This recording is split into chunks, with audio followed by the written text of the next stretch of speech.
Okay, so a couple of things before I give out the quiz. Okay? And no, none of the voltaic cell stuff is going to be on. Right? Not going to be there. Right? You just don't got yesterday. It's not going to be on. You have to know what yes is not. So let's talk about, for example, on question 29. Because 29 is kind of the heart and soul of what you have going on. So if you look at what you're given on 25, you've got NO2, nitrite, and Cr2O7, okay, dichromate. And you're told that you end up in Cr3 plus and nitrate 1 minus. And it's in an acidic environment. So what's the first thing that you've got to be able to do on this problem? What did you say, Rachel? Yeah. If you don't know what the oxidation states of these compounds are from the beginning, you are dead in the water. Okay, you cannot do this problem. So you got NO2, nitrite. So what's the charge on nitrogen here? Plus 3, because you got 2 nitrogens at -2, that gets you -4. So that's going to be plus 3. Now, the other thing that's important is that all of these are in aqueous environments. So what that means is, realistically, if you were going to mix this up, you would probably grab like a bottle of sodium nitrite, okay? That's how you would physically mix this up. And you might grab bottles like potassium dichromate, the bright orange substance. So if you were actually going to do this lab, you would mix up sodium nitrite, potassium dichromate. Now, what else are you going to have to add to this? Well, some water to get it to dissolve. An acidic solution. An acidic solution. So what else are you going to have to add? An acid, strong acid. Yeah, you're going to have to add strong acid. Don't add a weak acid, because weak acid has some hydronium ions, but it's not free to move around because it's a weak acid. Okay, so to add like acetic acid to this solution to try and get it to work, you can add an acid, but you're not generating free hydronium ions. And that's why you want to add like nitric acid or hydrochloric acid or some other thing. So on the dichromate, what's the charge on the chromium here? Plus 6. Because that whole thing is -2. The oxygens are -14. You got 2 of those, that has to be plus 6. So over here, clearly the chromium's the easy one. You look at that and go, oh, I went from a deficiency of 6 chihuahuas to only a deficiency of 3 chihuahuas. So was the chromium reduced or oxidized? It was very much reduced because it gained those electrons. So the only option is then something has to happen with this nitrogen over here. Okay? So with that nitrogen over here, you're at 3, -6. So the nitrogen here is plus 5. Now, here's the deal with oxidation state. They work beautifully well in terms of like an accounting system. Okay? But if you look at nitrogen, okay, where nitrogen is on the periodic table, how many valence electrons does nitrogen have? 5, right? Okay. But that's kind of on that middle ground. It's like, I've got 5 chihuahuas. Is it easier to lose 5, or is it easier to gain 3? Carbon is the ultimate one. Carbon has 4. That carbon has a split personality. Because carbon doesn't know what to do. It's like, do I gain 4 or lose 4? I don't know. So carbon typically just shares electrons. So when you talk about like these oxidation states, it's a great accounting system and it works, but we're not necessarily saying, oh, nitrogen has lost 3 electrons, and nitrogen has necessarily gained 5. It works, okay, it's kind of this formal charge concept, and it works mathematically, but we really don't know what the electrons are doing because of these tiny bits of weird matter, but it works, okay? So, because it's an acidic environment, you've got to do the half reactions, and you're going to use the acid to balance these out, okay? So this is what you got to be able to do on the quiz. So you're going to do this in 2 separate parts. You're going to do the reduction part, and you do the oxidation part. Okay, and on the quiz, I'm going to tell you, here's where I want the reduction half reaction, here's where I want the oxidation half reaction. Okay, I'm going to explicitly tell you, this is what I want done. Okay, here's what I want. So, what's been reduced? So you got Cr2O7 turning into Cr3+. Okay? Now, here's a very subtle but important step. You need to balance the chromiums first. Okay? So you need to put a 2 over here. The reason that needs to happen is that because you're going to have 2 chromiums involved, a common mistake that's made is that you look at this and you go, oh, that's 6 plus, that's 3 plus. I just need 3 electrons. Okay? You don't need 3 electrons. How many electrons do you need? 6. Why? Because you do it and you get to 6. Yeah. Like, let's just go through it. Yeah. Okay. Yeah. Does each chromium atom gain 3 electrons? Yes. Yes, because there's a 6 plus. So each chromium atom does gain 3 electrons. 3 times 2. But there's 2 chromium atoms, so you need a total of 6. Now, where's the 6 going to go? Product side, reactant side. Reactant. Okay? So let's put the 6 electrons over here. Balance? No. Oh, so far not going to be in balance. So I got 7 oxygen, so what am I going to do? 7 water. Now I'm going to put 7 waters. Okay? But now the hydrogens are all jacked up. So this is like atomic ping pong. Okay? So now I've got 14 waters. So now what am I going to do? 14. Oh, now I got to put 14 hydroniums over here. Now, if you think you're done,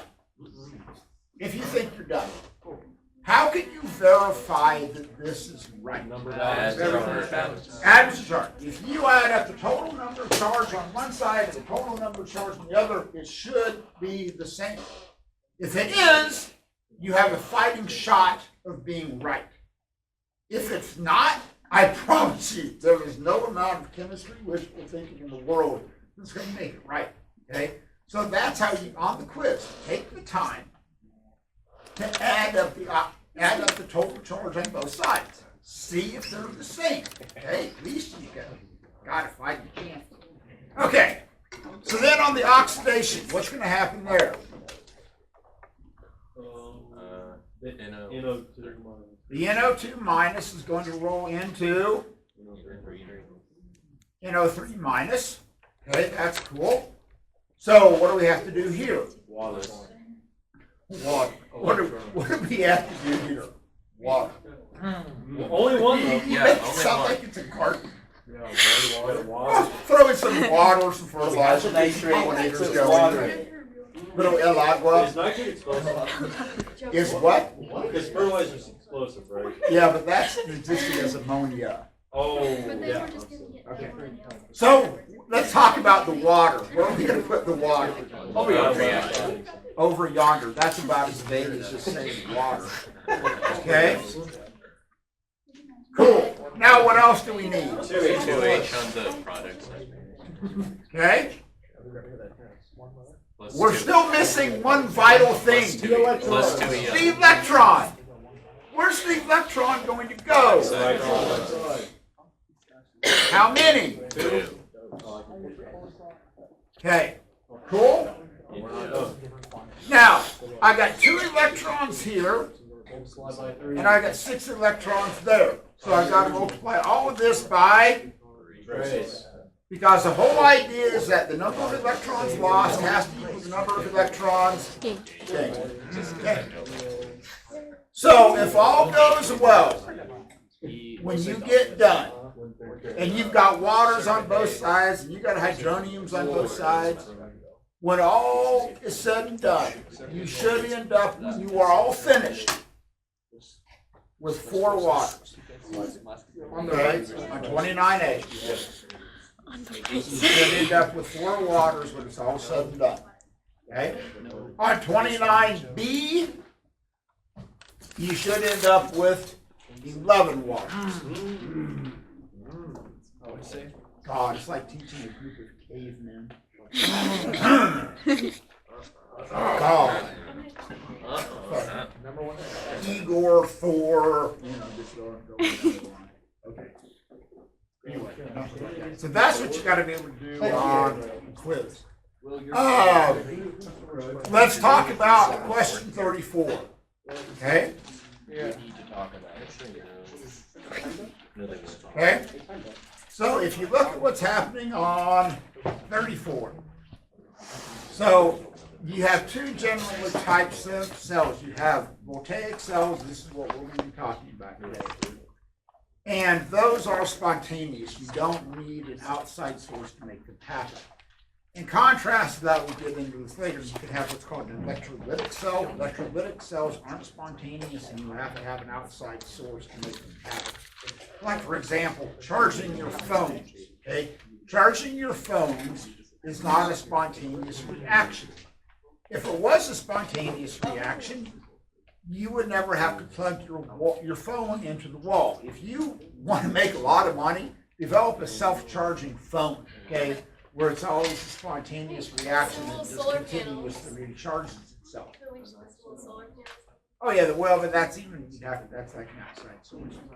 Okay, so here's the deal.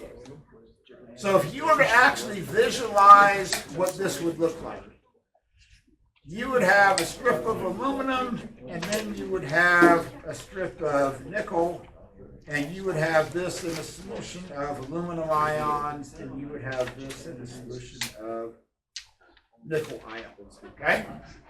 So the first thing that you have to figure out, and you can kind of figure this out from the reaction itself, the way that it's written, is what's being oxidized and what's being reduced. So one option is that you look on your reduction chart. If you have your reduction chart, which you're going to have on the quiz, for example, how would you figure out which one is going to be reduced? Would you look for the one that's farther up or the one that's further down? Farther up, right? Because that's going to be more likely to go in this direction. But here's what's important.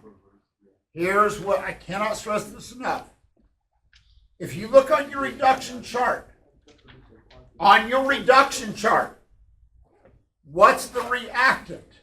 Aluminum or Al3+? I believe it's the I believe it is aluminum 3+. Okay? The aluminum 3+ is the reactant on a reduction chart because it's going to gain 3 electrons and turn into aluminum. Okay? So this is as it is written. Okay? Now, then you've got Ni2+, gaining 2 electrons and turning into nickel, right? So if you play the over-under game, which one's farther up? The nickel or the aluminum? aluminium. I don't know. Because the chart. Nickel. Hopefully the nickel's farther up. The nickel is farther out. Oh, Yeah. hopefully if it's not, we got to rewrite a whole bunch of chemistry at this point. And I've been teaching this wrong for a long time. Right there. So nickel's farther up, so it's going to go in that direction. So when you look at the reaction that they gave you, this is why they have nickel on the reactant side as an ion.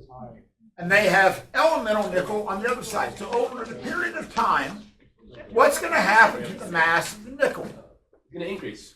Why? Because it's being produced. Yeah, you're making nickel, okay? The mass of the aluminum is going to decrease. Now, this is going to play out large later on today. What's going to happen to the concentration of the aluminum ions? They're going to increase. I'm going to make more aluminum ions. But I'm going to decrease the nickel ion, okay? Then over a period of time, we're going to get farther out of whack, for lack of a better word. So, here's the whole heart and soul of this. Which is being oxidized and which is being reduced?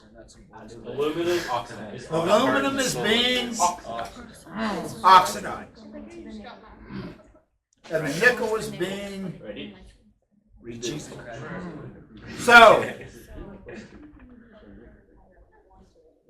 since the aluminum, since the nickel is being reduced, is the nickel the cathode or the anode? Cathode. Red cat, Yeah. right? Yeah. It goes from A to C. Or you can think of it that way. So this is going to be reduced. So that is your cathode. And this is going to be your anode. Anox. Okay. Right? So, What? when you're writing, like, which one's the cathode, which one's the anode, do you have to, like, do you just write the elemental form, or do the charges matter? Like, No. You're just saying, is it the Aluminum. nickel cell or the aluminum cell? Okay. Yeah, all you're indicating is which cell it is. Okay. Okay? Yeah, you don't have to put the charges on it. It's either the aluminum or the nickel. That's Thank it. you. Okay? This is on this side. Now, you have an outside source, okay, hooked up to a voltmeter. Which direction do the electrons move? From the anode to the cathode or the cathode to the anode? Anode to the cathode, okay? No exceptions to that rule. That's the direction the electrons are going to move, okay? What's the role of the salt bridge? Balance out the target. When I wrote this somewhere. To maintain balance. neutrality. A salt bridge maintains electrical neutrality so the cell can keep running. Switch on. Wow, I wish I would have said that. That's really cool. I know. Okay, so the salt bridge is the Switzerland's of the world. It's neutral. But the salt bridge is typically like potassium nitrate. So you have cations and you have anions. Which ones in the salt bridge move towards the anode? Anode. The anions move to the anode. The anions move to the anode, Yeah. and the cations move to the. The cathode, because it all worked out. Yeah, it's not really all that difficult. Okay. Now we can get to D. What did they ask for on D? On 34, D it wants to know which one is negative and which one is positive. Okay. So the aluminum is going to have the negative charge, okay? And the reason being is because of the fact that this has the so as those electrons are moving from the anode to the cathode, so you've got electrons here that are flowing over here. So that's in effect like giving it excess electrons and then it's moving over there where there's a deficiency of them, okay? All right, any other questions? Yes, 16C. An oxidizing agent is needed to convert CO into CO2, is that question? Yeah. Okay. Start with this. You have carbon monoxide and you have carbon dioxide. Okay, both clear, both poisonous gas. Okay? What's the oxidation state of carbon here? Plus 2. Because oxygen is 2 minus. What's the oxidation state of carbon over here? Plus 4. Plus 4. So you have to go from plus 2 to plus 4. So is the carbon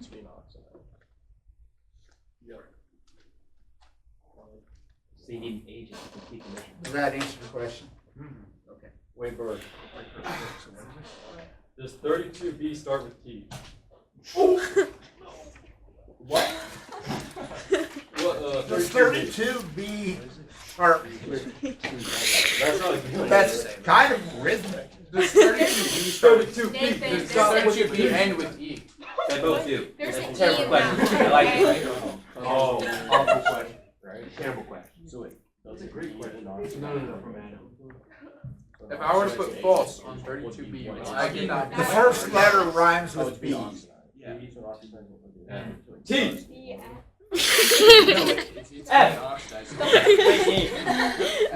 Which question is working? 32B. What? B starts with T. Yeah, yeah. Okay, back to what you just said about electrons and anodes being negative and cathodes being positive. You said it one more time. I didn't quite comprehend the first time.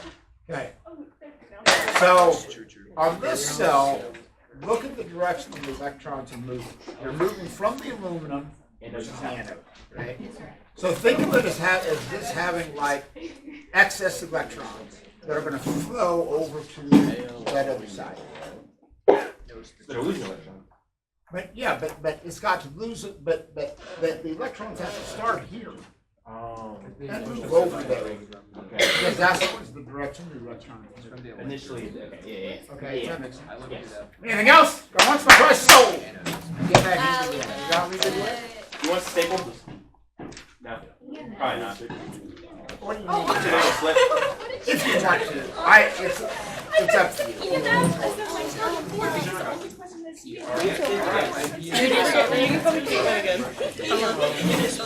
All right, stop yonder.